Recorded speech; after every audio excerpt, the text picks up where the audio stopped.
kita akan membahas tentang sejarah sebelum lahirnya Nabi Muhammad SAW. Sebenarnya Bapak Ibu sekalian, kita bisa langsung masuk ke sejarah lahirnya Nabi SAW. Tapi saya ingin dalam kajian sirah kita ini, kita mengetahui dulu kondisi Jazirah Arab jauh sebelum lahir Nabi Muhammad SAW. Bagaimana masuknya agama Samawiyah di sana. Bagaimana Nabi Ibrahim alaihissalam masuk ke Mekah dan apa sebabnya. Bagaimana terbentuknya komunitas masyarakat Mekah. Dari mana kisah awal air Zam-Zam.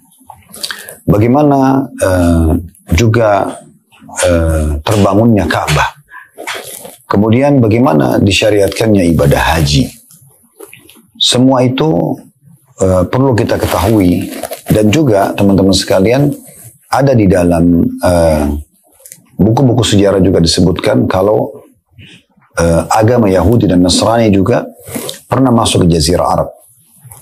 Dan seterusnya kita akan terus membahas tentang Jazirah Arab ini sampai kita ke titik lahirnya Nabi Muhammad SAW.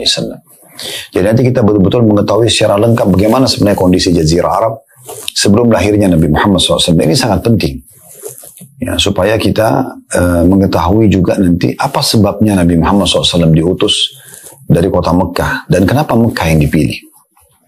Baik, dari sejarah sebelum lahirnya Nabi Muhammad SAW ini, dari tulisan yang insya Allah dah lama lagi terbit dalam bentuk buku, sekarang lagi proses edit, yang Allah mudahkan kami menyusun buku As-Sirah Nabawiyah ini. Kita membahas sejarah sebelum lahir Nabi Muhammad SAW bermula di poin hanya tentang masalah kisah Zam-Zam. Apa itu sebenarnya Zam-Zam? Dari mana asal muasalnya nama Zam-Zam? Ya. Dan bagaimana munculnya Zam-Zam itu sendiri? Kita akan bermula teman-teman sekalian kisah Zam-Zam ini dari kisah salah satu dari kakek Nabi Muhammad SAW, yaitu Ibrahim alaihi wassalatu wassalam. Kisah Nabi Ibrahim tidak bisa lepas dari kisah sejarah Nabi Muhammad SAW dan tidak bisa lepas dari kisah kota Mekah, air Zam-Zam, pembangunan Ka'bah, adanya perintah nanti sa'i jalan antara Safa dan Marwah, kemudian adanya disyariatkan rangkaian ibadah haji. Semua itu ada hubungannya dengan manusia yang mulia ini, Nabi Ibrahim alaihi wassalatu wassalam. Dan beliau juga mendapatkan julukan secara khusus Abul Anbiya, bapaknya para nabi-nabi, karena setelah Nabi Ibrahim alaihissalam yang datang sampai Nabi Muhammad SAW adalah dari keturunan beliau. Jadi menandakan beliau memang bapaknya para nabi-nabi. Mayoritas nabi ya yang kita wajib imani dari 25 nabi dan rasul yang disebutkan dalam Al-Quran, itu datang dari keturunan Nabi Ibrahim alaihi wassalatu wassalam. Berarti ini menandakan beliau memang punya kedudukan sendiri di sisi Allah subhanahu wa ta'ala karena dipilih oleh Allah. Nabi Ibrahim alaihissalam, teman-teman sekalian, awal dakwah beliau itu di kota Babilonia, wilayah Irak. Dan pada saat itu beliau mendakwahi seorang raja zalim yang bernama Namrud. Namrud ini Bapak Ibu sekalian adalah seorang raja yang secara zahir diberikan nikmat yang sangat besar oleh Allah subhanahu wa ta'ala. Fisiknya sempurna. Orangnya tampan, tinggi, putih, kekar, secara fisik sempurna. Orangnya raja. Raja menguasai wilayah. Bahkan pada masa itu, kerajaan Namrud menguasai kurang lebih setengah dunia. Kaya raya, melimpah hartanya. Memiliki keturunan yang banyak. Dan sekian banyak kelebihan, diantaranya pasukannya tidak kalah berperang misalnya. Orangnya cerdas. Semua ini memicu bisikan syaitan datang pada Namrud agar dia mengaku sebagai Tuhan. Uniknya, dia jalankan bisikan itu. Dan dia iklankan kepada penduduk Babilonia kalau dia adalah Tuhan. Dan siapapun yang mengikrarkan itu akan mendapatkan apa yang dia inginkan. Misalnya di masa itu kalau kita hidup, tentu kita tidak berharap kita mengikuti ini. Tapi saya kasih perumpamaan, kalau di masa itu dulu kita hidup, maka secara otomatis ya, siapapun di antara kita yang mengatakan iya Namrud kamu adalah Tuhan kami, apa yang Bapak Ibu sampaikan kepada Namrud diterima. Minta tanah, minta hewan ternak, minta harta dikasih semuanya. Yang penting akui dia sebagai Tuhan. Yang tidak mengakui sebagai Tuhan dihukum mati. Maka tidak ada opsi. Mengakui dapat fasilitas atau tidak mengakui maka dihukum. Maka hampir seluruh wilayah masyarakat Babilonia mengakui dia sebagai Tuhan. Ini luar biasa ya. Berarti sudah tersempurnakan semua kelebihan-kelebihan dunia, ya, dari tadi harta, fisik, keturunan, ya, jabatan, kekayaan, dan seterusnya. Ditambah lagi waktu dia mengaku sebagai Tuhan, bukan mengaku Nabi, ya, mengaku Tuhan, pencipta. Maka orang-orang pun mengakuinya. Di saat itu, belum ada yang pungkiri. Karena orang pikir kalau diakui sebagai Tuhan, dia dapat apa yang dia inginkan. Dan masih sebatas pikiran orang, ya sudah, saya ingin harta dapat, saya ingin hewan ternak dapat, saya ingin tanah dapat. Dan memang Namrud orang yang sangat kaya raya di saat itu. Kalau Bapak Ibu searching di Google, peninggalan Namrud, Anda akan lihat banyak sekali di wilayah Irak itu ya.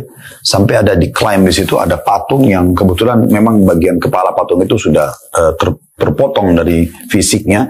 Itu seakan-akan ya digambarkan oleh sejarah itu adalah wajahnya Namrud. Baik, berjalanlah Bapak Ibu sekalian, kehidupan Namrud mengaku sebagai Tuhan. Satu malam dia mimpi kerajaannya penuh dengan api, kebakaran di sana sini. Maka dia coba nanya kepada para peramal-peramal, dukun yang ada bersama dia. Walaupun dia ngaku Tuhan, dia juga masih percaya dukun gitu ya. Akhirnya dia bertanya, kira-kira apa takwil daripada mimpi ini? Ada di antara mereka, para dukun tersebut yang mengatakan, ini menandakan di Babilonia telah lahir sosok orang yang akan menghancurkan kerajaan Anda nanti. Tanpa pikir panjang, Namrud dengan kezalimannya, dia langsung memerintahkan agar semua anak laki-laki yang lahir dibunuh. Ini masyarakatnya sendiri.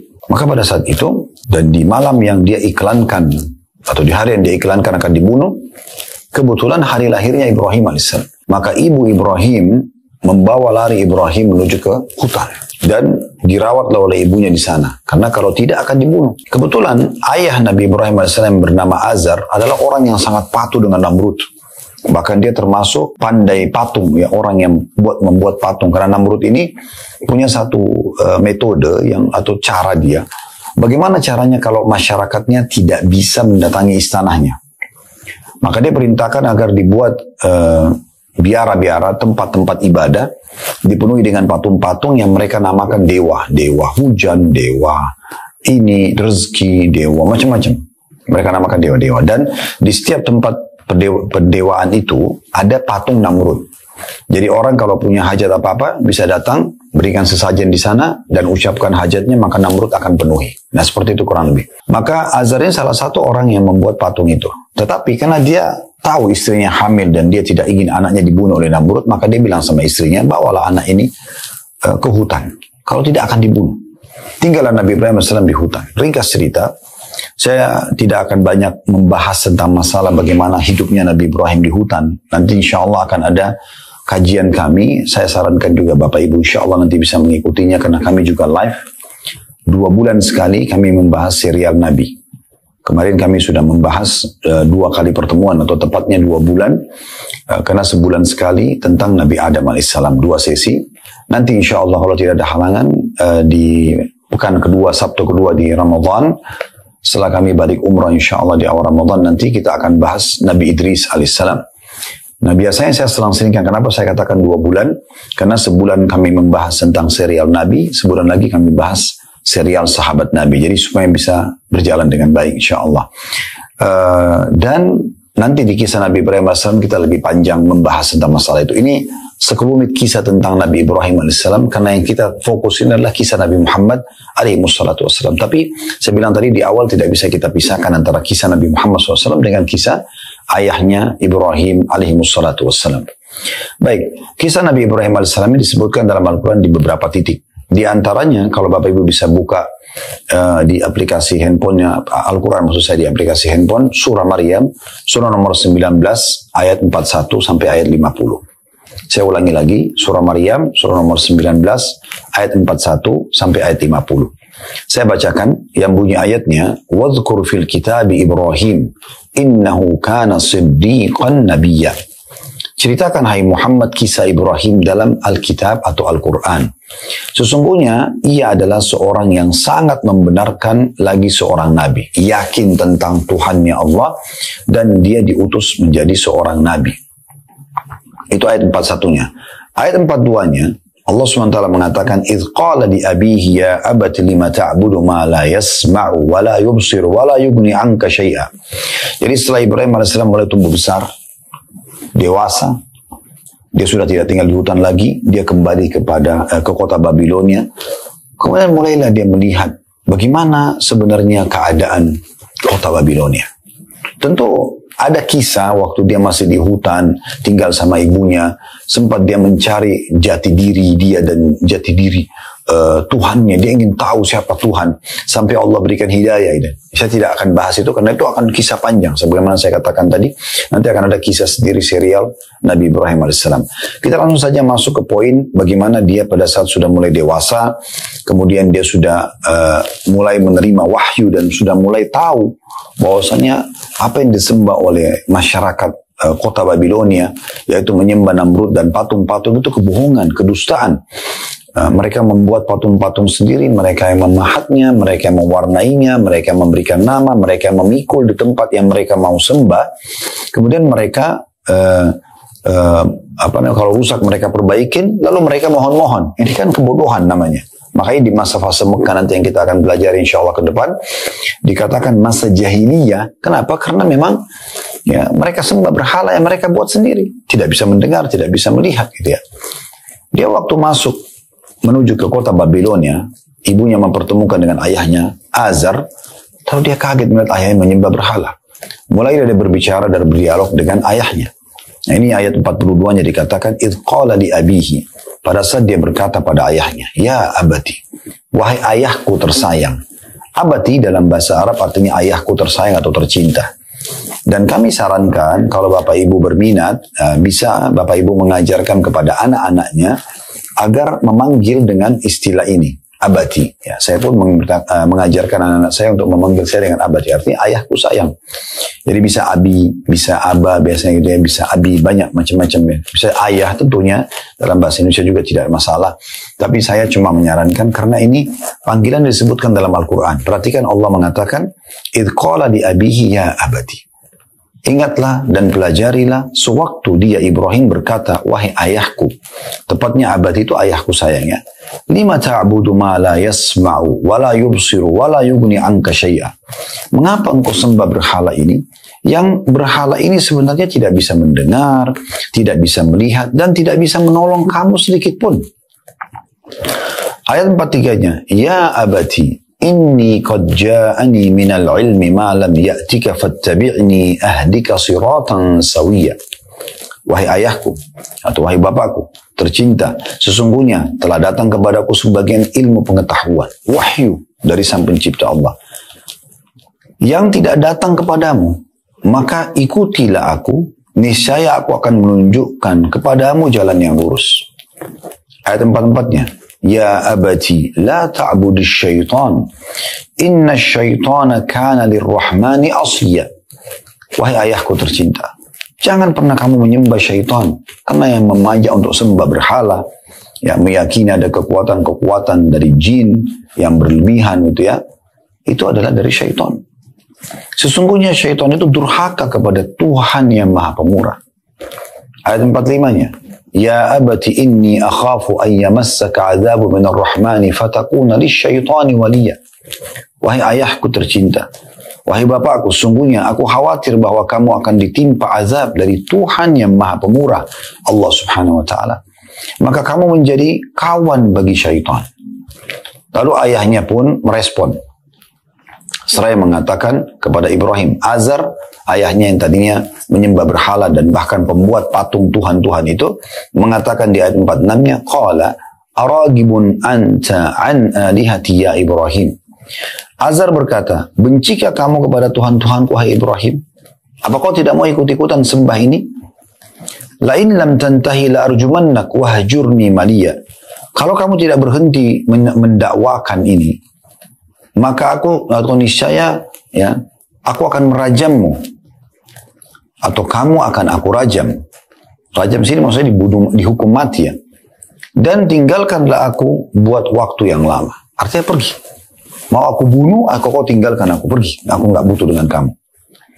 Ayat 47-nya, "Qala salamun alaik, sa'astaghfiru laka rabbi innahu kana bi hafiyya." Lalu Nabi Ibrahim mengatakan, semoga keselamatan dilimpahkan kepadamu, wahai ayah. Aku akan memintakan ampun bagimu kepada Tuhanku, sesungguhnya dia besar kata ganti Allah, sangat baik kepadaku. Wa a'tazilukum wa ma tad'una min dunillahi wa ad'u rabbi asa alla akuna bidu'ai rabbi syaqiyya. Dan aku akan menjauhkan diri darimu. Kamu minta aku pergi, baik aku akan pergi. Dan dari apa yang kamu seru selain Allah, aku juga sekaligus meninggalkan berhala-berhala ini. Dan aku berdoa kepada Tuhanku, mudah-mudahan aku tidak akan kecewa dengan berdoa kepada Tuhanku. Saya akan berdoa, tetap aku bisa berdakwah, dan semoga saja kamu pun diberikan hidayah. Ayat 49-nya, "Falamma a'tazalahum wa ma ya'buduna min dunillahi wa habna lahu Ishaqa wa Yaqub wa kullan ja'alna nabiyya." Ketika Ibrahim sudah menjauhkan diri dari mereka dan dari apa yang mereka sembah selain Allah, kata Allah, kami anugerahkan kepadanya Ishak dan Yakub. Ishak anaknya, Yakub adalah cucunya. Dan masing-masing kami angkat menjadi nabi. Nah, di sini kita bisa lihat keturunan Nabi Ibrahim yang menjadi nabi. Ayat 50-nya, wa wahabna lahum min rahmatina wa ja'alna lahum lisana sidqin 'aliyya. Dan kami anugerahkan kepada mereka sebagian dari rahmat kami, dan kami jadikan mereka buah tutur yang baik lagi tinggi. Maksudnya di sini kami muliakan Ibrahim alaihissalam karena keimanannya kepada Allah subhanahu wa ta'ala. Ini salah satu tempat dalam Al-Quran yang menyebutkan tentang kisah Nabi Ibrahim alaihissalam. Kita juga bisa lihat surah Al-Anbiya, ya, surah nomor 21. Bapak Ibu bisa melihatnya di ayat 51 sampai 73. Jadi saya ulangi, silakan dibuka aplikasi Al-Quran di handphonenya. Surah Al-Anbiya, surah nomor 21, ayat 51 sampai 73. Saya akan bacakan di ayat 51-nya, berbunyi, "Walaqad atayna Ibrahim rusydahu min qablu wa kunna bihi alimin."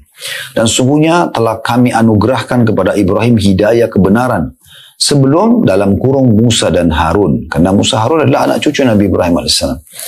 Dan adalah kami mengetahui keadaannya, keadaan Nabi Ibrahim AS. Dia lebih pantas diterima atau diangkat menjadi Nabi atau Rasul atau tidak. Di ayat 52-nya Allah ceritakan lagi. "Idh qala li abihi wa qaumihi ma hadhihi tamathilu allati antum laha akifun." Ingatlah, maknanya belajarlah, pelajarilah. Ketika Ibrahim berkata kepada bapaknya dan kaumnya, patung-patung apakah ini yang kamu tekun beribadat kepadanya?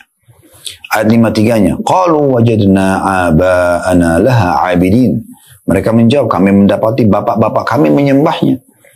Ayat 54-nya, qala laqad kuntum antum wa aba'ukum fi dhalalin mubin. Ibrahim AS mengatakan, sungguhnya kamu dan bapak-bapakmu dalam keadaan kesesatan yang nyata. Bagaimana bisa sembah berhala? Ini patung kalian yang buat, kalian yang namai, kalian yang warnai, kalian yang pikul ke tempat yang kalian mau sembah. Dan juga tidak bisa mendengar, tidak bisa melihat, tidak bisa memberikan manfaat dan mudarat. Kalau rusak kalian yang perbaikin. Ayat 55-nya, qalu ajitana bil haqqi am anta minal la'ibin. Mereka lalu berkata, apakah kamu datang kepada kami dengan sungguh-sungguh? Benar nggak yang kamu ucapin ini? Ya, atau kamu termasuk orang-orang yang bermain-main saja? Di ayat 56-nya, qala bar rabbukum rabbus samawati wal ardi alladhi fatarahunna wa ana ala dzalikum minasyahidin. Ibrahim berkata, sebenarnya Tuhan kamu adalah Tuhan langit dan bumi yang telah menciptakannya. Ada Tuhan nih, ada pencipta. Yang langit kalian lihat di atas kepala kalian, bumi yang kalian tempat tinggal ini, semuanya itu ada penciptanya. Dan aku termasuk orang-orang yang dapat memberikan bukti atas demikian itu. Aku bisa buktikan kalau ada Tuhan kalian walaupun tidak nampak dengan mata kalian. Ayat 57-nya, "Watallahi la akidanna asnamakum ba'da an tuwallu mudbirin." Lalu Ibrahim mengatakan, demi Allah, sesungguhnya aku akan melakukan tipu daya terhadap berhala-berhalamu sudah kamu pergi meninggalkannya. Artinya, kalau kalian tidak mau mendengarkan apa yang aku sampaikan sebagai utusan Allah, maka aku akan buat tipu daya, aku akan melakukan sesuatu yang membuat kalian nanti bisa yakin kalau ada Tuhan dan patung-patung kalian ini bukan Tuhan. Lalu ayat 58-nya, faja'alahum juzazan illa kabiran lahum la'allahum ilaihi yarji'un. Maka Ibrahim membuat berhala-berhala itu hancur berpotong-potong, kecuali yang terbesar induk dari patung-patung yang lain agar mereka kembali bertanya kepadanya. Jadi pada saat mereka sudah bubar dari tempat ibadahnya itu, Ibrahim AS datang bawa kampak, dihancurin semuanya. Yang mereka anggap dewa ini, dewa itu. Dan pada saat itu ada keyakinan mereka, karena mereka anggap itu sebagai Tuhan. Ini siapapun yang jangankan merusak, melirik saja ke patung-patung itu bisa kualat. Maka mereka kaget keesokan paginya datang. Waktu mereka mau sembah Tuhan-Tuhan mereka, semua patung-patung berantakan. Dan uniknya Nabi Ibrahim AS mengambil kepala-kepala patung itu, kemudian membiarkan patung yang paling besar. Ya, di ujung, di bagian tengah ruangan. Kalau tidak salah itu adalah patung Namrud. Kemudian meletakkan kepala patung-patung yang lain, kemudian meletakkan juga kampak di tangan patung yang paling besar itu. Waktu mereka lihat, ya, di ayat 59-nya, penduduk Babilonia mengatakan, "Qalu man fa'ala hadza bi alihatina innahu laminadh dhalimin." Mereka berkata, siapakah yang melakukan perbuatan ini terhadap Tuhan-Tuhan kami? Sesungguhnya dia termasuk orang-orang yang zalim. Ayat 60-nya, "Qalu sami'na fatan yadhkuruhum yuqalu lahu Ibrahim." Kebetulan penjaga kuil itu, ya, pendetanya atau penjaga kuil yang dianggap suci manusia di situ, mengatakan, ada seseorang yang kami dengar, ya, pemuda yang telah mencela berhala-berhala ini yang bernama Ibrahim. Yang kemarin bilang sama kalian mau buat tipu daya, nah itu yang datang tuh, hancurin patung-patung ini. Maka ayat 61, mereka berkata, "Qalu fa'tu bihi ala ayunin nasi la'allahum yashhadun." Maka ayo, bawa dia, seret Ibrahim itu, bawa di depan orang-orang semuanya, agar mereka bisa menyaksikan bagaimana dia harus memberikan argumentasi bagaimana dia merusak Tuhan-Tuhan kita dan menyampaikan alasannya serta bagaimana kita menghukumnya nanti. Ayat 62-nya. Qalu a'anta fa'alta hadza bi'alihatina ya Ibrahim. Datanglah Ibrahim AS ke tempat ibadah mereka tadi. Lalu mereka bertanya, apakah kamu yang melakukan perbuatan ini terhadap Tuhan-Tuhan kami wahai Ibrahim? Ayat 63-nya, Ibrahim ingin mencerahkan pikiran mereka, mengeluarkan mereka dari kemelut kebodohan selama ini, di mana mereka menyembah berhala-berhala yang tadi saya bahasakan, mereka yang buat, mereka yang warnain, mereka yang berikan nama, mereka yang pikul, mereka perbaiki kalau rusak, yang tidak bisa memberikan manfaat dan mudarat. Mereka pun kalau kasih sajian tidak ada, yang makan adalah serangga di situ. Ayat 63-nya kata Ibrahim AS, "Bal fa'alahu kabiruhum hada, fas'aluhum in kanu yantiqun." Ibrahim mengatakan, sebenarnya yang buat itu patung yang paling besar itu. Itu buktinya ada kampak di tangannya, ada kepala patung-patung yang lain gitu kan. Maka coba tanya ke berhala itu, jika memang mereka dapat berbicara. Nah ini tujuan Ibrahim AS melakukan karena ingin membuka pikiran mereka. Jangan sembah berhala-berhala ini. Dan di sini subhanallah ada pelajaran penting Bapak Ibu sekalian. Di masa kita sekarang pun banyak di antara muslimin masih berkeyakinan patung ini, patung itu. Di depan rumah masih dipasang patung, dalam rumah ada patung, dianggap patung itu bisa memberikan manfaat dan mudarat. Padahal ini sudah selesai kisahnya di alam manusia di masa lalu. Sayangnya di masa sekarang masih kembali terulang. Padahal Nabi Muhammad SAW sudah mengatakan rumah yang ada patungnya tidak akan dimasuki oleh malaikat. Tapi subhanallah masih ada di antara muslimin yang tidak faham masalah ini. Ini kisah Nabi Ibrahim, pelajarannya sangat besar, luar biasa. Ayat 64-nya, waktu Nabi Ibrahim bilang, kenapa tanya saya? Tanya tuh patung yang paling besar tuh. Kan dia yang pegang kampak, ada kepala-kepala patung yang lain di pangkuannya. Dan memang sengaja Ibrahim AS tidak merusak patung yang besar itu. Faraja'u ila anfusihim, faqalu innakum antumudz zalimun. Lalu mereka semua kembali ke diri mereka, mulai berpikir kepada kesadaran diri mereka. Lalu mereka berkata, sesungguhnya kamulah adalah orang-orang yang zalim, menganiaya diri sendiri. Ayat 65-nya, "Tsumma nukisu ala ru'usim laqad alimta ma haula yantiqun." Kemudian mereka pun menundukkan kepala mereka seraya berkata, sesungguhnya kamu hai Ibrahim telah mengetahui bahwa berhala-berhala itu tidak dapat berbicara. Mereka mengatakan apa? Kamu kan suruh kami tanya ke patung-patung itu. Padahal sebenarnya kamu tahu kalau patung itu tidak bisa berbicara, gitu kan? Kenapa kamu tanya kepada kami, gitu ya? Kenapa kamu tanya kepada kami lagi? Kemudian Ibrahim mengatakan, qala ayat 66-nya, qala fata'buduna min dunillahi ma la yanfa'ukum syai'an wa la yadurrukum. Kata Ibrahim AS, maka mengapa kamu menyembah selain Allah sesuatu yang tidak dapat memberi manfaat sedikit pun dan tidak bisa memberikan mudarat kepada kamu? Patung ini nggak ada, nggak bisa mengganggu kalian, nggak bisa memberikan manfaat, nggak bisa memberikan mudarat gitu ya. Di ayat 67-nya, uffin lakum walima ta'buduna min dunillah afala ta'qilun. Celakalah kamu, kata Ibrahim AS kepada penduduk Babilonia. Dan apa yang kamu sembah selain Allah, maka apakah kamu tidak memahaminya? Di ayat 68-nya, qalu harrikuhu wansuru alihatakum in kuntum fa'ilin. Maka mereka serentak mengatakan, bakarlah dia dan bantulah Tuhan-Tuhan kamu jika kamu benar-benar hendak bertindak. Ini unik. Setelah mereka mulai kembali ke diri mereka, sudah mulai mereka tahu, oh iya ya ternyata kita salah nih.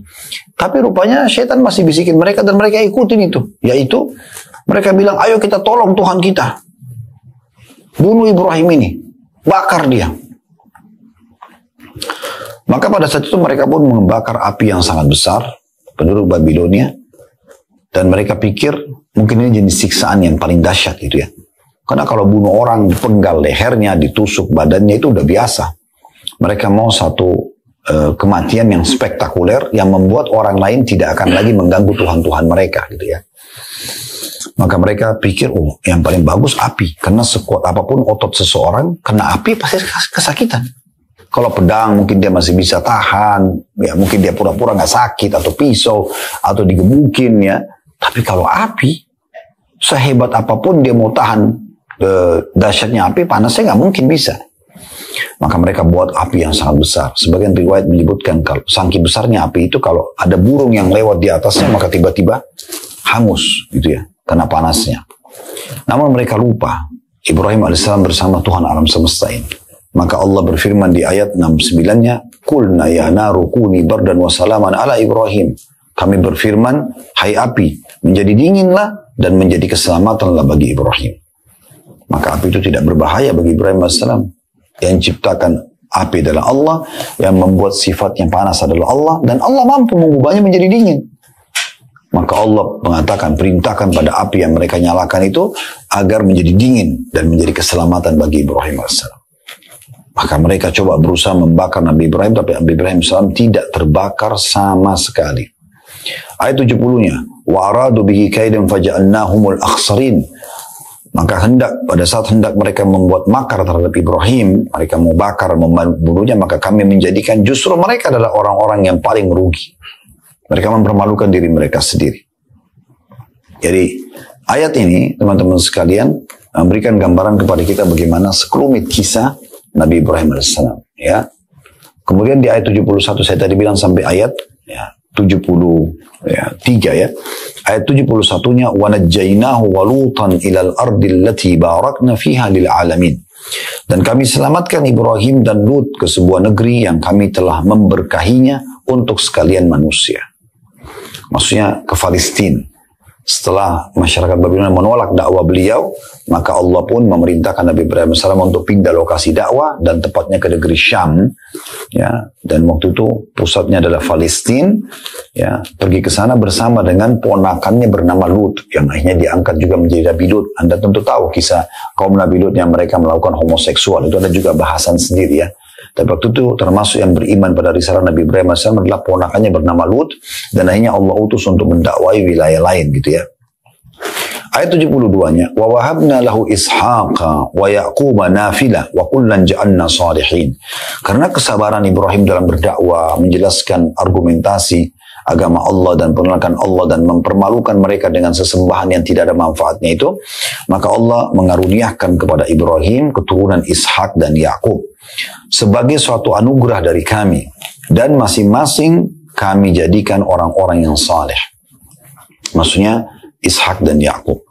Kemudian saya tadi sudah katakan Ishak anak Nabi Ibrahim, Yakub adalah anaknya Ishak, berarti cucunya Nabi Ibrahim AS. Ayat 73-nya, وَجَعَلْنَاهُمْ أَئِمَّةً يَهْدُونَ بِأَمْرِنَا وَأَوْحَيْنَا إِلَيْهِمْ فِعْلَ الْخَيْرَاتِ وَإِقَامَ الصَّلَاةِ وَإِيتَاءَ الزَّكَاةِ وَكَانُوا لَنَا عَابِدِينَ. Dan kami telah menjadikan mereka itu sebagai pemimpin-pemimpin yang memberi petunjuk dengan perintah kami. Saya menjadikan nabi-nabi ya. Dan telah kami wahyukan kepada mereka untuk mengerjakan kebajikan, mendirikan sholat, menunaikan zakat, dan hanya kepada kamilah mereka menyembah. Nah ini tentang tambahan kisah Nabi Ibrahim alaihi wassalatu wassalam. Tentu ada kisah juga teman-teman sekalian yang menyebutkan Namrud sendiri, penguasa Mesir, penguasa pada saat itu Babilonia, dia berusaha untuk memanggil Ibrahim dan coba membunuh Ibrahim alaihissalam. Termasuk dia memerintahkan tadi untuk membakar api. Tapi karena gagal, maka Namrud pun akhirnya bingung. Dia harus buat apa lagi? Setelah dibakar dengan api, Ibrahim alaihissalam tidak bisa mati, lalu harus dengan cara apa? Kalau sudah dibakar dengan api tidak bisa, kira-kira apakah pedang ada efeknya? Atau digebukin ada efeknya? Tidak ada efeknya, karena api saja tidak bisa membunuhnya. Maka dalam kondisi Namrud putus asa di malam itu, dia pun keesokan harinya dihukum oleh Allah Subhanahu Wa Taala dengan Allah datangkan seekor nyamuk atau lalat yang masuk ke lubang hidungnya, ya, sampai dia kesakitan dan tidak bisa menyelamatkan dirinya dari gangguan hewan yang sudah masuk ke dalam hidungnya itu. Karena seekor nyamuk atau lalat mau dilawan dengan apa? Mau dengan otot prajuritnya, mau dengan pedang yang tajam, tidak bisa dilawan, gitu kan? Maka dia pun terganggu dan beberapa hari tidak bisa tidur sampai dia meninggal dunia. Dan pada saat dia tergeletak, ya, dia meninggal dunia, maka di saat itulah orang-orang di sekitarnya mengatakan, sungguh Tuhan kita Namrud telah dibunuh oleh seekor lalat atau seekor nyamuk. Akhirnya Nabi Ibrahim alaihissalam diperintahkan oleh Allah untuk pindah menuju ke wilayah baru, yaitu Palestina. Ibrahim alaihissalam menikah dengan seorang wanita mulia bernama Sarah, dan Sarah ini hidup bersama Nabi Ibrahim alaihissalam. Cuma Allah takdirkan sebuah ujian dalam kehidupan mereka. Sarah nggak bisa punya anak karena mandul. Walaupun tadi sudah kita sebutkan nanti akan ada anak yang lahir dari rahim Sarah, itulah Ishak, dan dari Ishak akan lahir Yakub. Nanti tentunya insya Allah akan connect ceritanya, ya. Baik, kita langsung saja masuk. Setelah menikah dengan Sarah, berjalanlah kehidupan mereka. Nabi Ibrahim AS juga terus melanjutkan dakwanya. Satu waktu Ibrahim AS memasuk ke wilayah Mesir. Dan wilayah Mesir ini, teman-teman sekalian, dikuasai oleh seorang raja yang zalim. Salah satu kezalimannya yang unik adalah raja ini suka sekali mengambil istri orang. Ini unik, ya. Dia mau mengambil istri orang. Dia suka istri orang. Tapi tentu dengan syarat juga cantik, kan gitu. Bukan cuma sekedar status istri. Karena bagi dia, tidak mungkin seorang wanita dinikahi oleh seorang laki-laki kecuali pasti punya kelebihan. Nah, seperti itulah. Begitu kisahnya di masa itu, ya. Dan inilah nanti akan memunculkan awal kisah hadirnya Hajar yang nanti akan menjadi istri kedua Nabi Ibrahim alaihi wassalatu wassalam. Pada saat itu, Bapak Ibu sekalian, Nabi Ibrahim AS mengatakan, wahai Sarah, kita akan masuk ke sebuah wilayah namanya Mesir. Di sana ada raja zalim, dia suka mengambil istri orang. Engkau telah diberikan oleh Allah SWT kelebihan fisik, kemungkinan besar mereka akan mengambilmu. Maka kalau mereka tahu kau adalah status istri, oleh karena itu kalau kamu ditanya, kamu siapa? Katakan kau adalah saudariku. Aku pun akan mengatakan, kalau aku tanya, engkau adalah saudariku. Maksudnya saudari dalam Islam, karena orang ini penjahat. Sepakatlah mereka seperti itu. Kemudian Nabi Ibrahim dan Sarah alaihi wassalam masuk ke Mesir, ketemu dengan beberapa prajurit dari raja zalim di Mesir. Dan tidak disebutkan namanya, raja ini siapa namanya. Intinya, pada saat itu masuklah mereka ke Mesir.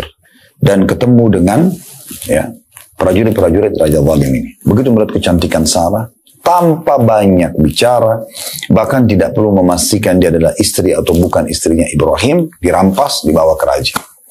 Melihat kecantikan yang luar biasa, paras wajah dan fisiknya Sarah, maka raja tersebut tiba-tiba mau menjamahnya. Biasa, tuh dia mau memerkosa dan menikmati yang bukan haknya, subhanallah. Yang jelas pada saat itu, Bapak Ibu sekalian, dia pun coba menjamah Sarah, tapi Sarah berdoa kepada Allah Subhanahu Wa Taala agar diselamatkan dari kezaliman raja ini. Dan tiba-tiba raja itu stroke. Pada saat itu rajanya mengatakan, apa yang kamu lakukan padaku? Kata Sarah, aku telah berdoa kepada Tuhanku untuk menyelamatkan dari kejahatanmu.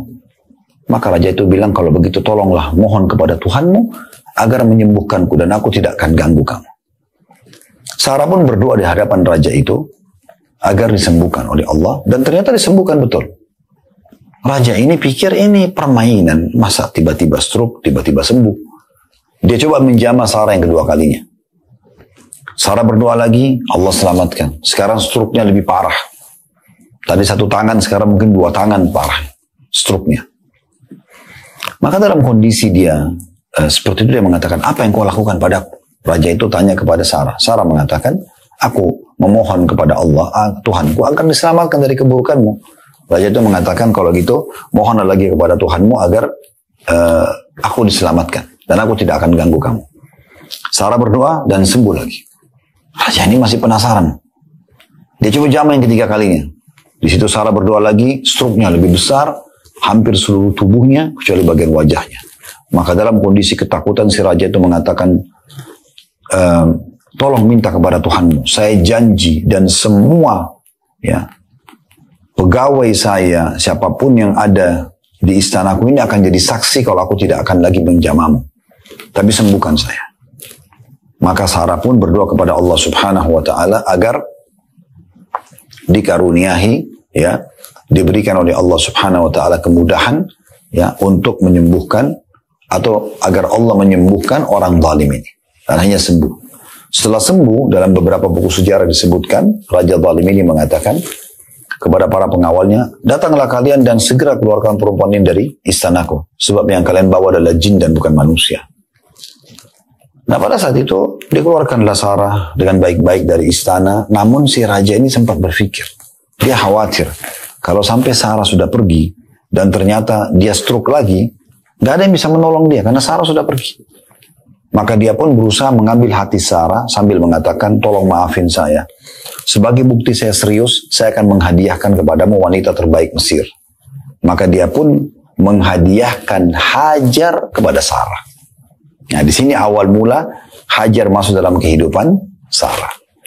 Ringkas cerita Bapak Ibu sekalian, pergilah Sarah bertemu dengan suaminya Ibrahim. Ibrahim bertanya, siapa ini? Begini ceritanya. Diceritakanlah panjang lebar semuanya. Hanya Ibrahim pun menerima Hajar, sama-sama kembali ke Palestina. Hiduplah mereka dalam kehidupan mereka panjang, waktu yang panjang. Ibrahim alaihissalam terus berdoa kepada Allah Subhanahu wa Ta'ala. Setelah sekian lama tahun berdakwah, dia kepikiran, kira-kira bagaimana nih dakwah ini? Siapa yang akan melanjutkan estafet dakwah ini? Sarah mandul, nggak bisa punya anak. Ibrahim nggak punya istri kecuali Sarah. Dia terus berdoa kepada Allah, ya Allah berikanlah keturunan, ya Allah berikan. Dalam Al-Quran dikatakan, Rabbi habli minas salihin, ya Allah berikanlah keturunan yang baik-baik, saleh.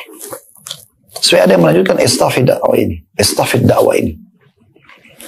Sarah karena melihat suaminya selalu berdoa, dan waktu itu dia sudah mencapai umur yang tua, sekitar 60 tahun, apalagi dia mandul, maka dia pun mengambil inisiatif untuk menghadiahkan Hajar yang tadinya dia yang diberikan oleh Raja Mesir kepada suaminya Ibrahim, agar Ibrahim menikahinya. Maka Ibrahim pun alaihissalam menikahi Hajar. Beberapa buku sejarah menyebutkan kenapa bisa Sarah menghadiahkan kepada Ibrahim, karena memang dasarnya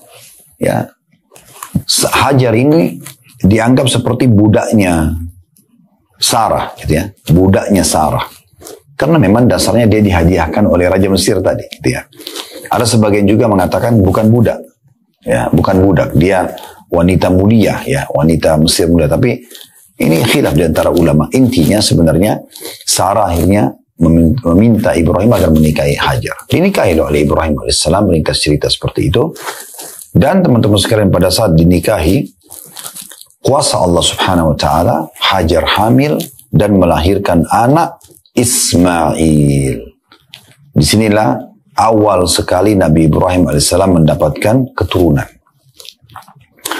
Melihat kejadian tersebut, teman-teman sekalian, Sarah terpukul. Lalu Sarah pun dengan keimanannya lebih giat berdoa kepada Allah Subhanahu wa Ta'ala. Karena dia juga berharap bisa memberikan anak suaminya. Suaminya seorang laki-laki yang mulia, nabi. Dia ingin supaya suaminya juga dapat keturunan dari dia.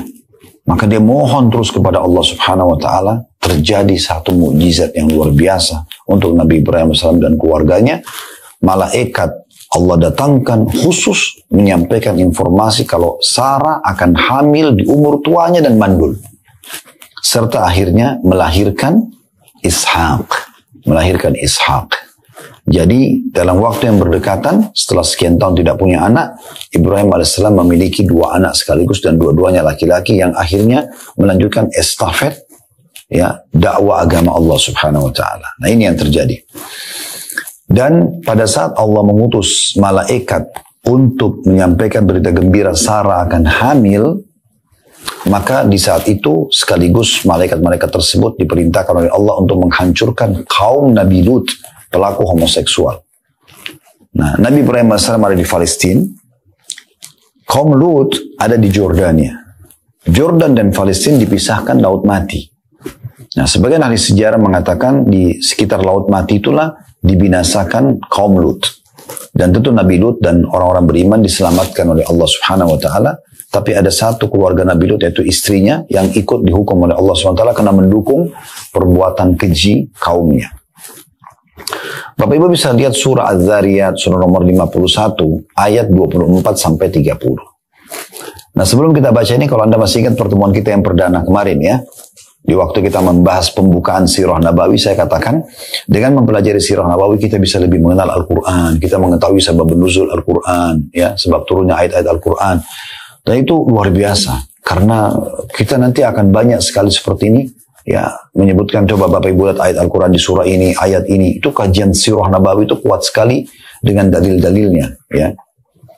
Dalam surah Az-Zariyat surah nomor 51 ayat 24 sampai 30.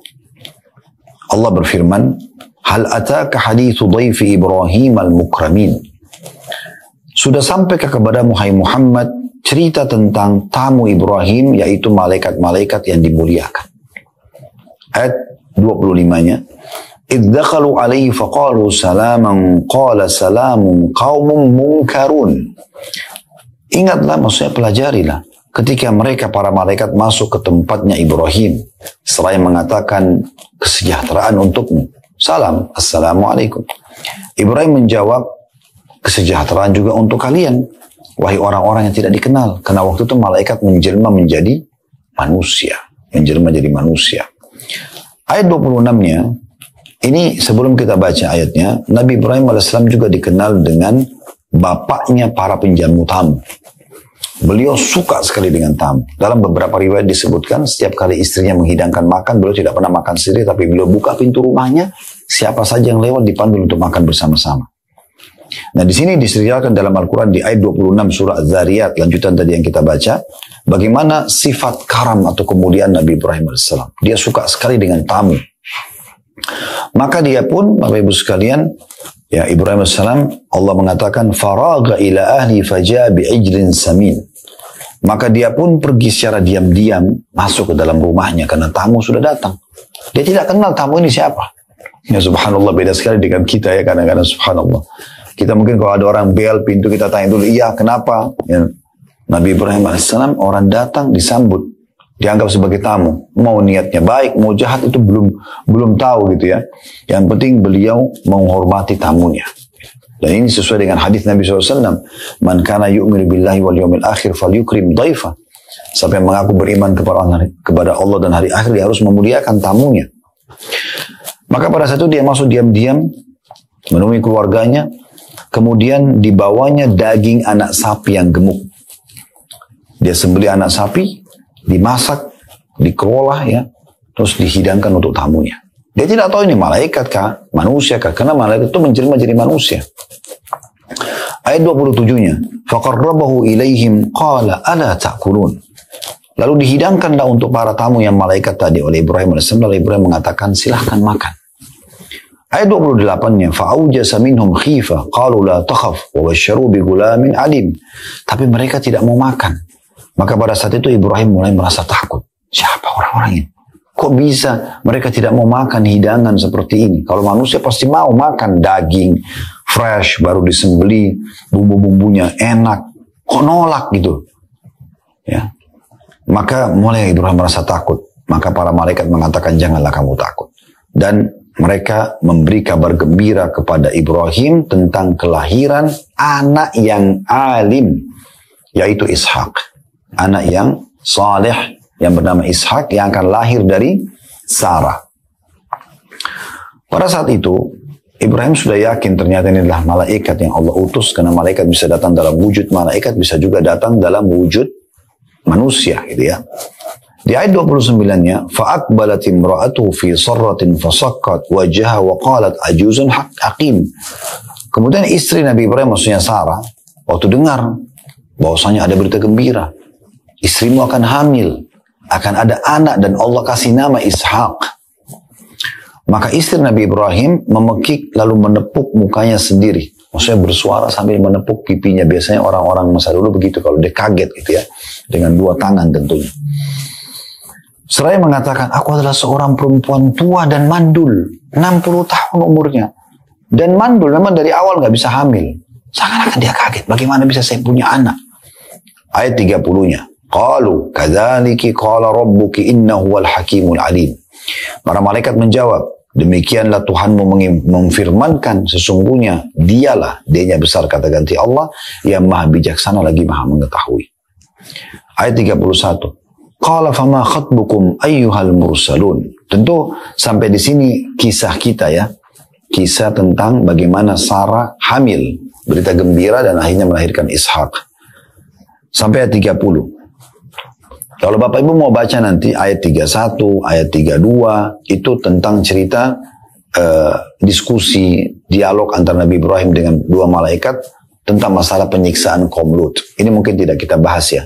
Saya rasa mungkin cukup sampai ayat 30 tadi, karena kita mau ambil saksi bahasan dari ayat tentang prosesi bagaimana Sarah akhirnya hamil setelah dia berdoa sekian lama dan akhirnya melahirkan anak bernama Ishak. Beberapa waktu kemudian Allah subhanahu wa ta'ala dengan hikmahnya yang sangat besar memerintahkan kepada Ibrahim alaihissalam untuk membawa istri keduanya Hajar menuju ke satu lembah, tepatnya Mekah. Dan perintah ini hanya memerintahkan saja bawa istrimu Hajar bersama anaknya yang baru lahir Ismail ke sana. Ibrahim alaihissalam hanya mengatakan kepada Hajar, bersiap-siaplah, kita akan safar dan bawa bayimu. Hajar pun sebagai wanita salihah yang patuh pada suaminya, dia ikut saja. Dia ikut, naik unta, jalan. Perjalanan dari Palestina ke kota Mekah di masa itu membutuhkan waktu kalau orang menggunakan kuda yang cepat, laki-laki yang perkasa, 1 bulan perjalanan. Itu nanti akan kita bahas insya Allah perkataan Abu Jahal di saat kaget waktu Nabi SAW ceritakan tentang kejadian Isra dan Mi'raj. Seperti itu. Intinya, teman-teman sekalian, pada saat itu Nabi Ibrahim AS pun membawa istrinya Hajar dan anaknya Ismail ke lembah Mekah. Nah di situ ada pondasi Ka'bah. Ka'bah ini awalnya Bapak Ibu sekalian dibangun oleh Nabi Adam dan anaknya bernama Syith. Shin Ya Tha. Syith. Syith ini adalah adiknya Qabil dan Habil. Kisah yang masyhur. 2 adik kakak, yang satu membunuh yang lainnya. Ya. Ini sudah kami ceritakan panjang lebar tentunya di kisah Nabi Adam AS. Bisa Bapak Ibu lihat di playlist YouTube kami nanti insya Allah. Dan Bapak Ibu bisa mendengarkan kisah panjang lebar Qabil dan Habil. Kami baca dari kitab Sahih Kisah Al-Anbiya. Ya. Intinya teman-teman sekalian, pada saat itu sampailah di lembah itu, dan tadi Ka'bah dibangun oleh Nabi Adam dan anaknya Syith, dan setelah terjadi setelah terjadi banjir besarnya Nabi Nuh, bangunan asal Ka'bah hancur kecuali pondasinya. Dari pondasi masih ada. Allah SWT memerintahkan Nabi Ibrahim untuk bawa istrinya Hajar dan Ismail anaknya ke sekitar pondasi Ka'bah itu. Setelah menancapkan tenda, ya, tali tenda atau kemah dan meninggalkan sedikit bekal, Ibrahim AS tidak banyak ngomong, tiba-tiba naik ke atas untanya dan kembali mengarahkan untanya ke arah negeri Syam. Negeri Syam itu berarti di utara kota Mekah, ke atas. Hajar kaget, karena dia tahu kalau orang naik unta begitu berarti dia mau jalan. Maka Hajar pun berkata dalam riwayat-riwayat yang sahih, wahai Ibrahim, apakah engkau akan meninggalkan kami di sini? Ya, di sebuah lembah, Tidak ada manusia, tidak ada hewan, tidak ada tumbuh-tumbuhan, nggak ada kehidupan. Lembah padang pasir, kering, kerontong, nggak ada apa-apa. Ibrahim diam saja, jalan tetap untanya. Ya, pada saat itu Bapak Ibu sekalian, Hajar ikut dari belakang sambil mengatakan lagi, wah Ibrahim, apakah engkau akan membiarkan kami, maksudnya aku dan anakku di lembah ini? Nggak ada kehidupan, nggak ada manusia. Ibrahim tetap jalan. Ketiga kali berkatalah Hajar, wah Ibrahim, apakah engkau membiarkan kami? Tetap Ibrahim diam. Setelah 3 kali, Allah subhanahu wa ta'ala mengilhamkan dalam hati Hajar untuk bertanya ini. Ini yang keempat kalinya. Maka dia mengatakan, Allahu amaraka bihada. Apakah Allah yang memerintahkanmu ini? Maka Ibrahim alaihissalam menganggukkan kepalanya. Artinya iya benar.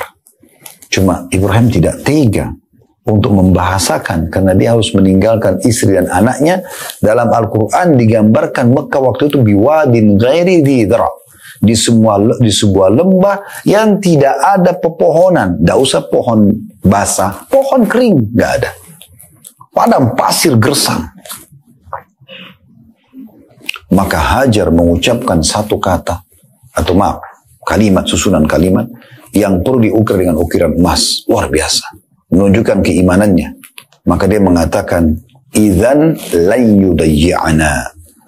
Kalau begitu, Allah tidak akan menyia-nyiakan kami. Dalam bahasa Arab, Bapak Ibu sekalian, kata tidak itu bisa dipakai, atau ada 3 susunan kata bisa dipakai. Yang pertama, la, seperti huruf hijaiyah ya, biasa kita baca lam, itu artinya tidak.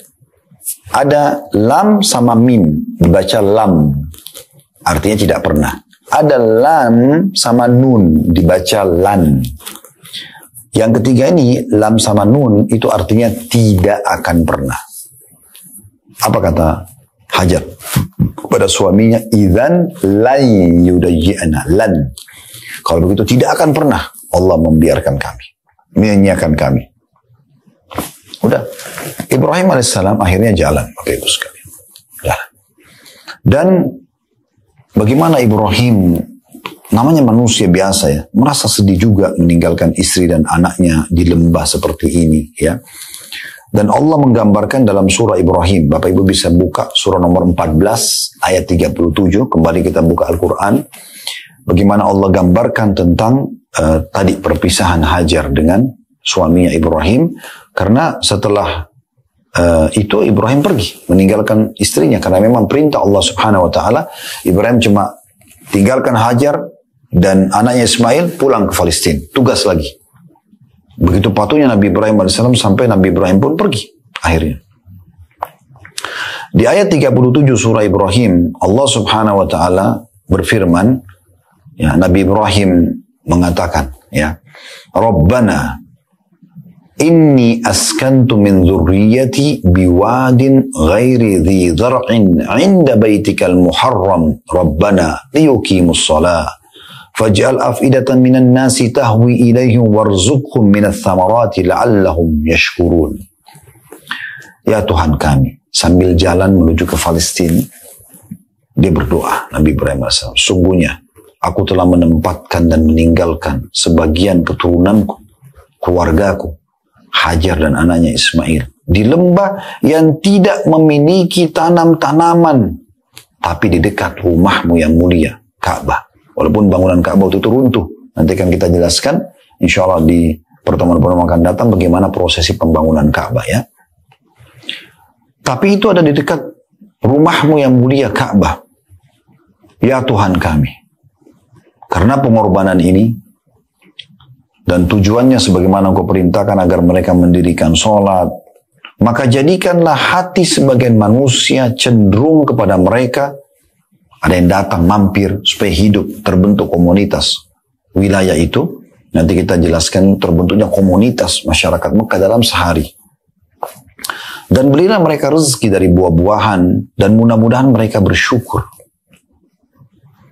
Jadi ini perkataan Nabi Ibrahim alaihissalam berdoa kepada Allah subhanahu wa ta'ala. Allah ijabah itu tentunya ya.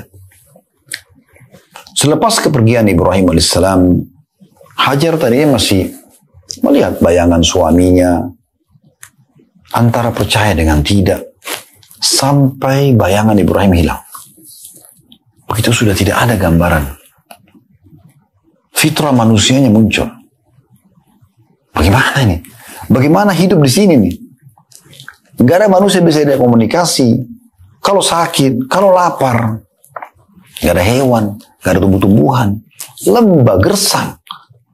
Bayangkan Anda berada di padang pasir, sama gurun pasirnya, sama gundukan mungkin bukit-bukitnya. Tak ada apa-apa di situ. Mungkin walaupun ada binatang buas mungkin ya, kalajengking atau ular berbisa.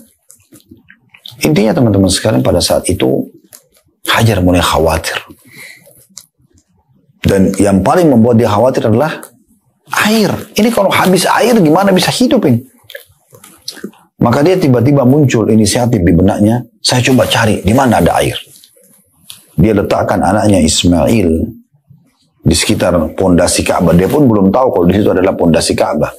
Dia letakkan di situ. Kemudian dia lihat yang terdekat, bukit yang terdekat ada Bukit Sofa dan Bukit Marwah. Nanti akan dinamakan Sofa dan Marwah. Di masa itu Hajar belum tahu namanya apa.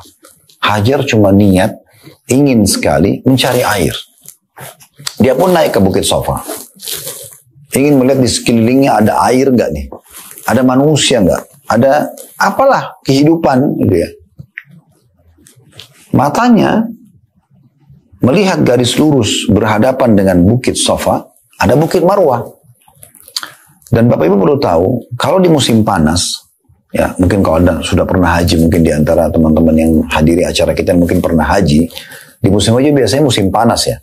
Mulai bulan Juni, Juli, Agustus ini musim-musim panas itu ya. Nah biasanya karena panasnya cuaca, saya pun pernah menyaksikan itu ternyata itu betul terjadi ya. Kalau kita lagi jalan di jalan raya yang ada aspal pun, kita melihat mungkin jarak sekitar 50-100 meter itu kayak ada genangan air di jalan. Padahal sebenarnya tidak ada genangan air. Itu pantulan dari tempat lain. Kuasa Allah Subhanahu Wa Taala. Ya, mungkin pantulan dengan cahaya matahari atau seperti apa. Ilmiahnya mungkin Bapak Ibu lebih tahu dari kami. Tapi itu disilakan dengan fata morgana lah. Hajar melihat ke arah dari Sofa ke Marwah. Di Marwah ada genangan air. Maka dengan semangat dia turun dari Sofa menuju ke Marwah untuk mengejar air tersebut. Tiba di Marwah, ternyata nggak ada air.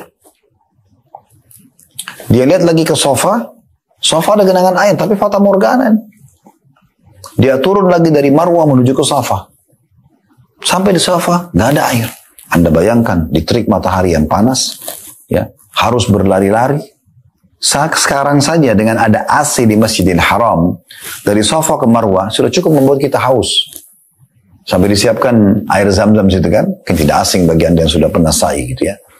Nah bayangkan di masa itu, terbuka, nggak ada bangunan, panas, dalam kondisi ketakutan, siapa yang bisa tolong dia dengan anaknya nih? Subhanallah, dia ke Sofa, nggak ada air. Dia lagi ke Marwah, ada air. Dia turun lagi dari Sofa ke Marwah yang ketiga kalinya. Sampai Marwah tidak ada air. Dia lihat lagi ke Sofa ada air. Turun lagi dari Marwah ke Sofa yang keempat kalinya. Sampai di Sofa tidak ada. Turun lagi dari Sofa ke Marwah yang kelima kalinya. Marwah tidak ada air. Dari Marwah lihat lagi ke Sofa ada air. Dia turun lagi yang keenam kalinya. Terakhir dia jalan dari Sofa ke Marwah, ternyata tidak ada air. Akhirnya dia tahu ini adalah fata morgana, nggak ada air. Maka di saat itulah dia pun kembali ke anaknya Ismail dan dia kaget waktu itu ternyata ada mata air yang sangat ya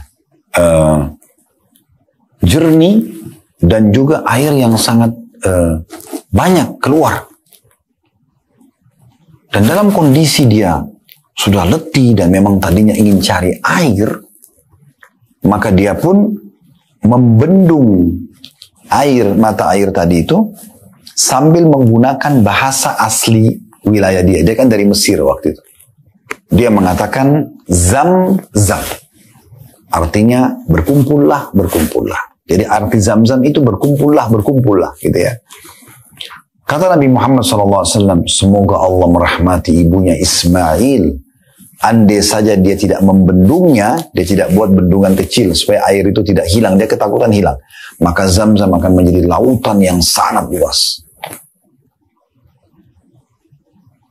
Dan ada sebuah pelajaran penting teman-teman sekalian dari pengorbanan Hajar ini. Karena dia mau menerima perintah Allah pada suaminya. Dan dia mau tinggal sama anaknya. Ya. Dan begitulah kehidupan kita teman-teman sekalian. Yang penting Anda bangun di atas fondasi keyakinan. Ya. Jalani saja. Selama Anda benar, Anda yakin ada Tuhan Anda sudah coba berusaha, maka yakin janji Allah tidak akan salah. Itu yang terjadi pada Hajar alaihissalam. Akhirnya Allah berikan dia jalan keluar. Dan untuk membalas pengorbanan Hajar, Allah jadikan sa'i jalan antara Safa dan Marwah mencari air sebagai rangkaian ibadah haji. Apa maknanya? Semenjak disyariatkan, nanti kita akan pelajari kapan disyariatkan ibadah haji ya. Setelah Ismail besar ketemu dengan Ibrahim, nanti akan ada susunannya sampai terjadi perintah ibadah haji itu. Maka semua orang yang sa'i antara Safa dan Marwah, Hajar panen pahalanya. Ini pesan spiritual yang luar biasa. Karena dialah sampai sa'i disyariatkan. Jadi kalau ada kesempatan berkorban, jangan Allah berkorban teman-teman sekalian. Berkorban untuk dakwah, berkorban untuk agama ini. Berkorban di jalan Allah Subhanahu wa ta'ala. Allah akan berkahi. Wakafkan tanah, bangun masjid, bantu pesantren, itu akan Allah berkahi. Anda akan mendapatkan panen pahala dari sana. Ya, sebarkan ilmu. Apa saja Anda bisa lakukan. Baik, selanjutnya. Ditemukanlah akhirnya mata air Zam-Zam. Bapak Ibu sekalian, pada saat itu. Dan Hajar mulai tenang. Ternyata ada air sekarang. Dan Allah SWT berfirman dalam Al-Quran, وَجَعَلْنَا مِنَ الْمَاءِ كُلَّ شَيْءٍ حَيٍّ. Dan kami jadikan dari air segala sesuatu bisa hidup. Hajar mulai tenang, teman-teman sekalian. Dan kita coba tinggalkan dulu Hajar bersama anaknya Ismail. Di satu sisi, di pinggiran lembah Mekah, ada satu suku Arab. Dan ini suku pertama Arab yang keluar dari negeri Yaman. Karena memang suku Arab asalnya dari negeri Yaman. Dan Yaman ini dalam Al-Quran disebut namanya bukan Yaman, tapi Saba. Surah nomor 34 dalam Al-Quran, surah Saba. Ya, itu menceritakan tentang Yaman. Dulu, orang-orang Yaman beriman kepada Allah Subhanahu wa ta'ala. Di masa itu ya. Setelah itu datang generasi dan Allah Subhanahu wa ta'ala berikan mereka keberkahan. Allah berikan ilmu, mereka bisa buat bendungan. Dan dengan bendungan ini akhirnya wilayah mereka subur sekali. Timur dan baratnya itu subur sekali. Mereka punya segala macam jenis buah-buahan, sayur-sayuran dan seterusnya. Tapi generasi demi generasi datang, akhirnya ada yang kufur kepada Allah Subhanahu wa ta'ala. Itu banyak yang kufur. Allah hancurkan bendungan mereka, lalu Allah ganti pohon-pohon yang bermanfaat itu dengan pohon cemara dan pohon bidara yang berduri dan tidak berbuah. Akhirnya mereka sudah tidak bisa hidup. Nggak ada lagi air. Keluarlah suku pertama Arab namanya suku Jurhum. Kalau telapak tangan saya ini Bapak Ibu sekalian, ini cuma contoh, mohon maaf ya. Ini jazirah Arab. Kalau kita ibaratkan jazirah Arab, di daerah selatannya bagian bawah itu Yaman. Kalau kita mau bicara Mekah Madinah sama negeri Syam saja, kalau kita naik ke atas dari selatan, di pinggiran Laut Merah, di sisi baratnya itu ada Laut Merah, itu Anda akan temukan yang pertama Mekah. Naik lagi ke atas Anda akan temukan Madinah. Naik terus ke utara, di atas ini negeri Syam. Negeri Syam ini di masa sekarang ada 4 negara. Lebanon, Syria, Palestina, dan Jordania. Dulu namanya negeri Syam. Nah orang-orang Yaman, tadi suku Jurhum itu, mereka keluar Bapak Ibu sekalian dari negeri Yaman, tujuannya ingin ke negeri Syam. Karena di masa itu ini semuanya lembah padang pasir ini. Susah orang hidup. Jarang ada air. Walaupun ada manusia yang hidup di masa itu. Akhirnya mereka niat mau dari Yaman, suku Jurhum ini menuju ke negeri Syam. Subhanallah, mereka lewat di pinggir lembah Mekah. Waktu itu belum ada pemukiman. Hajar pun tinggal di tendanya saja sama anaknya Ismail. Dan baru mereka punya bekal air tadi. Dan ada riwayat juga yang menjelaskan sebelum saya jauh membahas Jurhum ini tadi terlupakan. Riwayat sahih yang menjelaskan Zam-Zam itu datangnya dari mana? Itu dari kepakan sayapnya Jibril alaihissalam.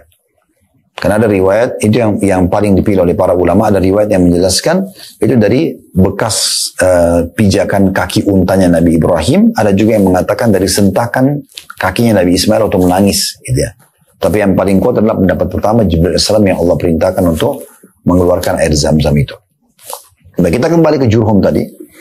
Air Jurhum ini, mereka lewat di pinggir lembah itu, mereka kaget melihat. Ternyata di tengah-tengah lembah ada burung yang buat lingkaran. Biasanya di padang pasir kalau ada burung lingkaran, buat lingkaran seperti ini, berarti di bawah itu ada air. Ya, kalau Anda di padang pasir, Anda lihat burung membuat lingkaran, berarti mereka kasih isyarat di bawah itu ada air. Maka mereka pun kaget. Selama ini mereka sering lewat di jalan itu tidak pernah mengetahui ada air. Dari mana ini? Lalu mereka utus 2 orang di antara mereka datang ke sana dan kaget melihat ada Hajar dan anaknya Ismail, serta ada sumber mata air yang sangat deras, bersih, jernih. Kedua orang ini kembali melaporkan kepada kepala sukunya. Karena mereka punya adab dan tata kerama, mereka tidak merampas mata air itu atau membunuh Hajar ataupun Ismail. Mereka datang baik-baik, ya kepala sukunya datang lalu pamit, ya mengatakan kepada Hajar, kami adalah perantau begini dan begitu, ceritakanlah kisahnya, ya. Kemudian kami sebenarnya mau ke negeri Syam untuk mencari sumber mata air. Tapi kalau di sini ada sumber mata air, untuk apa kami pergi ke negeri Syam? Lebih baik kami di sini, kan gitu. Lebih baik kami di sini. Kalau Anda izinkan kami tinggal bersama Anda di sini, maka kami akan memberikan Anda dari hasil perkebunan kami. Nanti kalau kami cocok tanam, kami akan memberikan dari susu, daging, hewan ternak kami. Maka Hajar pun setuju. Nah, setujunya Hajar ini teman-teman sekalian membuat di hari itu juga terbentuklah komunitas masyarakat Mekah. Ini luar biasa.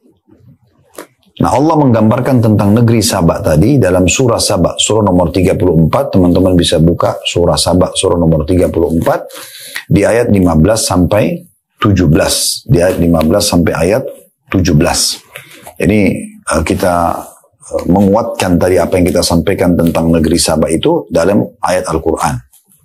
Saya ulangi lagi surah Saba, surah nomor 34, ayat 15 sampai ayat 17.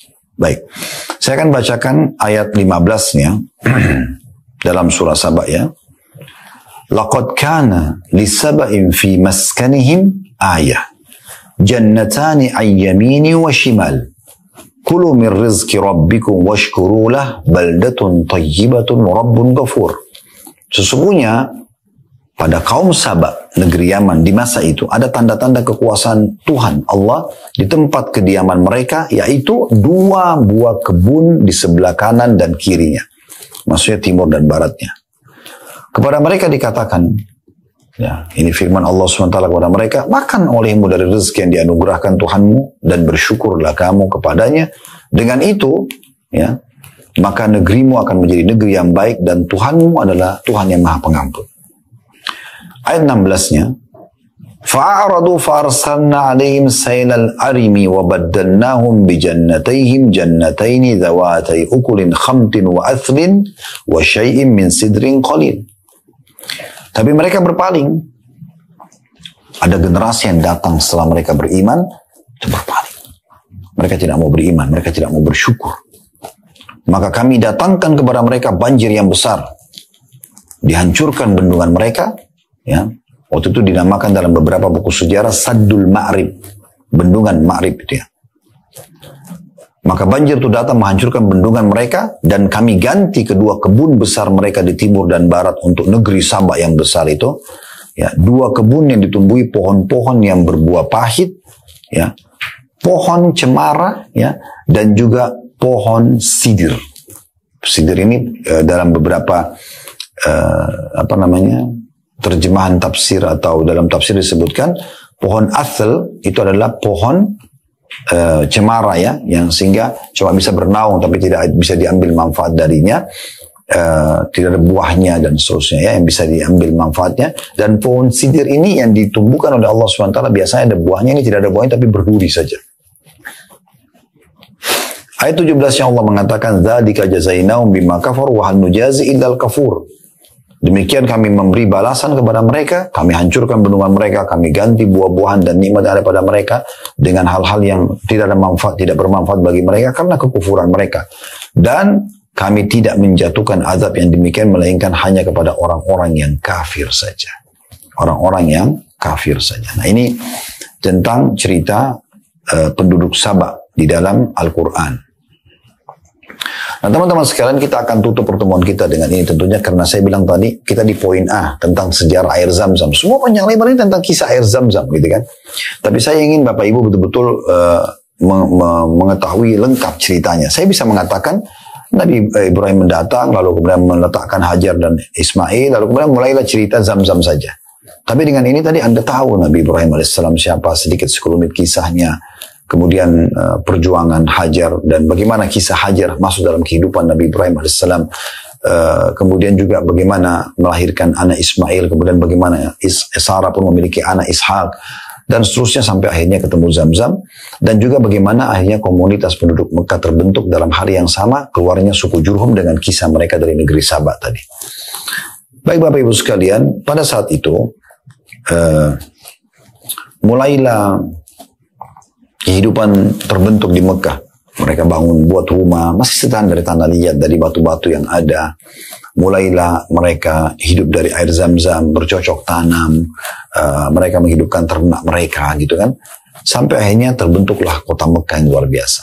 Nah, suku Jurhum ini adalah orang-orang Arab. Mereka berbahasa Arab. Nabi Ismail alaihissalam tumbuh besar di lingkungan mereka. Akhirnya Nabi Ismail pun berbahasa Arab. Keluarlah istilah kata ahli sejarah dengan Arab musta'ribah atau Arab yang orang Arab yang atau orang non Arab yang terarabkan, seperti itulah. Kenapa? Karena menggunakan bahasa Arab atau menikah dengan orang Arab. Nah, ini bisa dikatakan turunan Arab, seperti itu kurang lebih dalam sejarah dikatakan. Ya, kita bisa tahu misalnya Mesir itu bukan negara Arab awalnya. Ya, mereka suku Kipti. Kapan mereka seperti sekarang statusnya negara Arab, termasuk dalamnya Mesir, karena mereka menggunakan bahasa Arab untuk bahasa negara mereka, dan mereka berbaur dan menikah dengan orang-orang Arab yang keluar dari kota Madinah di masa Umar bin Khattab radhiyallahu anhu. Di tahun 20 Hijriah, Umar bin Khattab mengutus Amr bin As radhiyallahu anhu untuk membebaskan Mesir dari kekufuran. Setelah orang Muslim menguasainya dan pasukan Muslim masuk berbaur menikah dengan penduduk setempat, maka berubahlah Mesir menjadi negara Arab. Begitu seterusnya. Makanya sekarang kan banyak seperti Tunis, Jazair, Maroko. Ini dulu bukan negara Arab, mereka suku barbar. Kemudian menikah dengan kaum muslim pada saat kaum muslim mengekspansi Islam ke sana, mereka berubah jadi negara Arab. Kita tahu sekarang ada Sudan, mereka berkulit hitam, ya. Ada Somalia, mereka tuh masuk dalam kategori negara Arab karena menggunakan bahasa Arab di negara mereka. Seperti itu kurang lebih. Yang jelas Bapak Ibu sekalian, Ibrahim alaihissalam, Ismail alaihissalam akhirnya tumbuh besar dan berbahasa Arab, dan situlah keluar istilah Arab musta'ribah. Kemudian Ismail pun menikah dengan, setelah dewasa menikah dengan anak kepala suku Jurhum. Setelah menikah, berjalan rumah tangga mereka, Nabi Ismail alaihissalam ini punya hobi, kesukaan itu untuk berburu. Pada saat dia lagi pergi berburu, setelah menikah beberapa waktu, di saat itulah pertama kali Allah subhanahu wa ta'ala mengizinkan Ibrahim alaihissalam untuk datang mengunjungi istrinya Hajar dan anaknya Ismail setelah ditinggalkan sekian tahun. Bayangkan dari Ismail masih bayi sampai Ismail sudah menikah. Ya Allah wa'alam, waktu itu saya tidak temukan referensi, bagi saya sebatas ilmu saya Bapak Ibu sekalian ya, berapa umur Ismail pada saat menikah. Ya, tapi yang jelas Ismail alaihissalam setelah menikah, akhirnya ayahnya Ibrahim diizinkan untuk datang dan mengunjungi Hajar istrinya dan juga anaknya Ismail. Tapi Ismail kebetulan lagi pergi berburu. Di masa itu orang kalau berburu 2-3 bulan, 4 bulan baru kembali.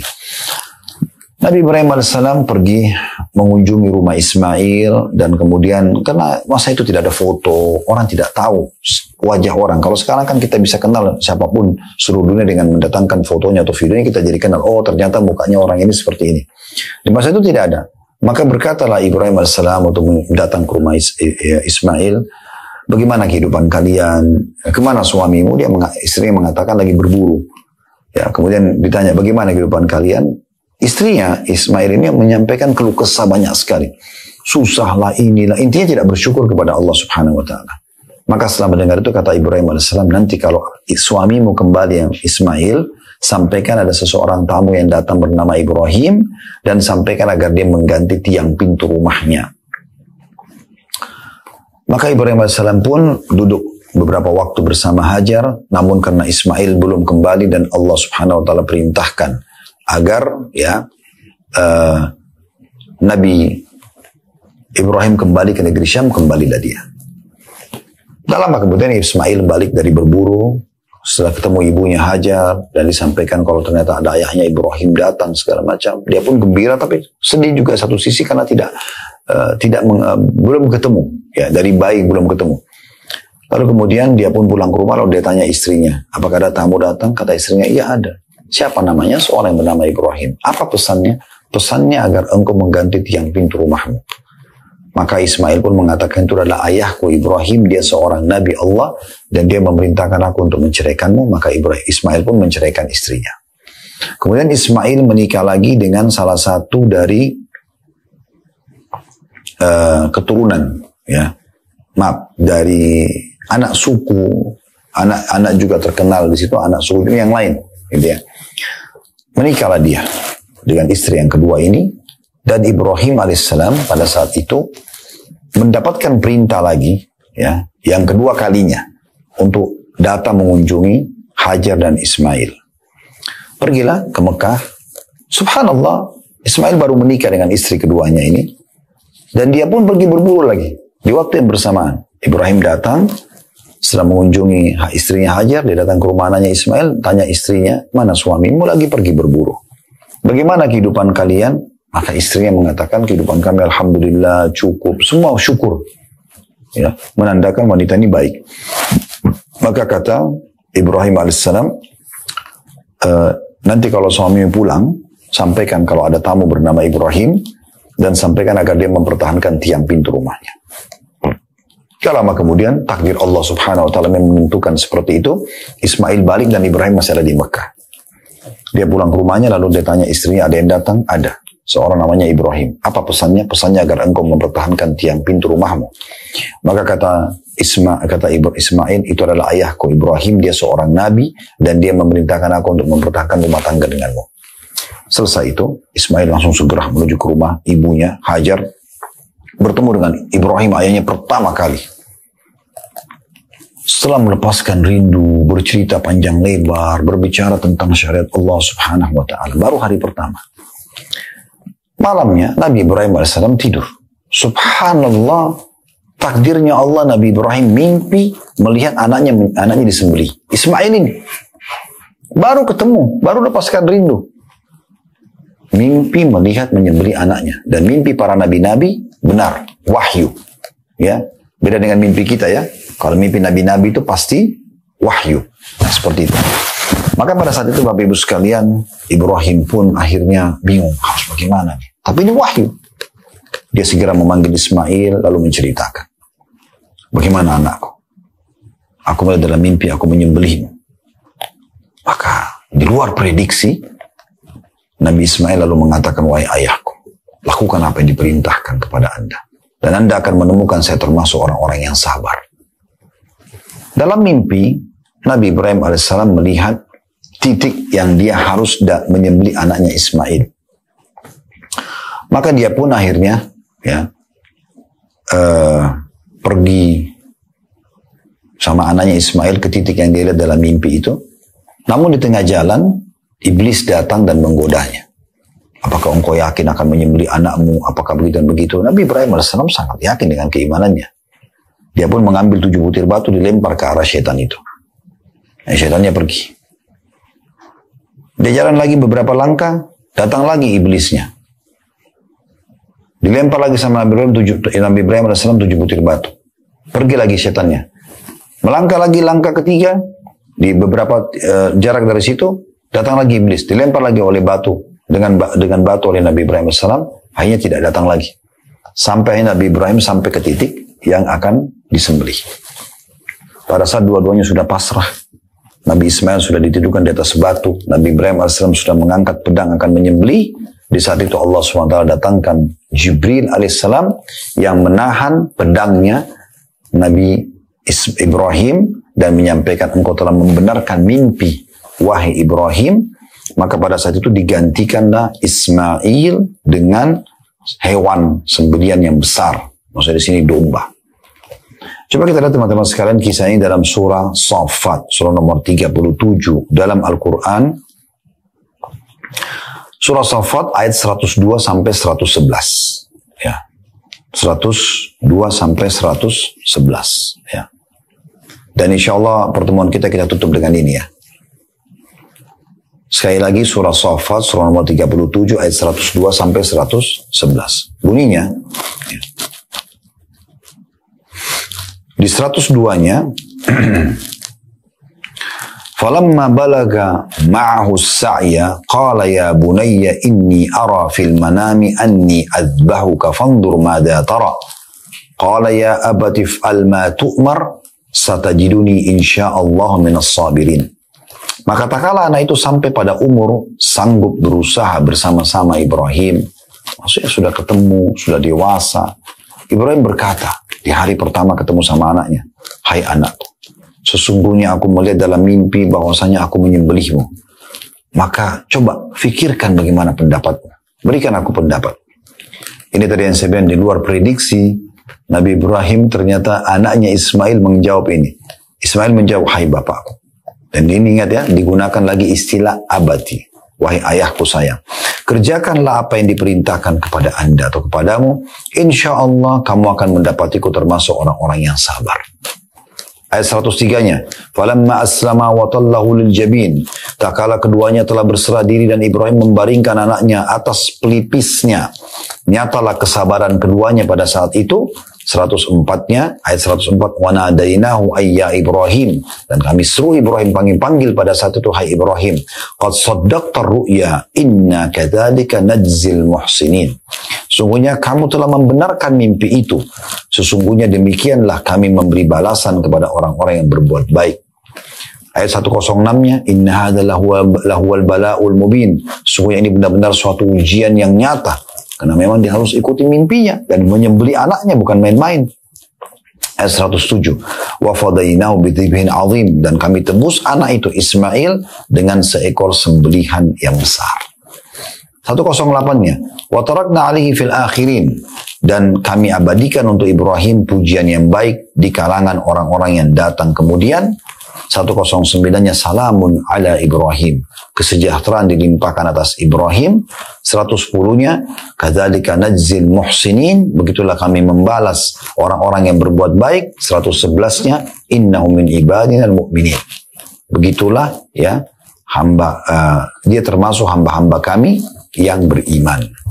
Nah, akhirnya pada saat itu ya tidak jadi disembelih Ismail alaihissalam dan Allah ganti dengan sembelihan.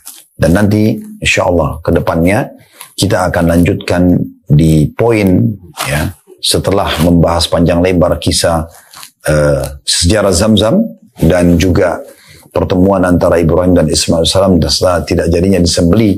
Dan nanti akan kita lihat dari keluarga yang berkah inilah, keluarga mulia inilah, ada sa'i tadi dari Hajar alaihissalam, ada air Zamzam yang akhirnya seluruh dunia minum sekarang Zamzam, dan nama Zamzam keluar dari lisan Hajar.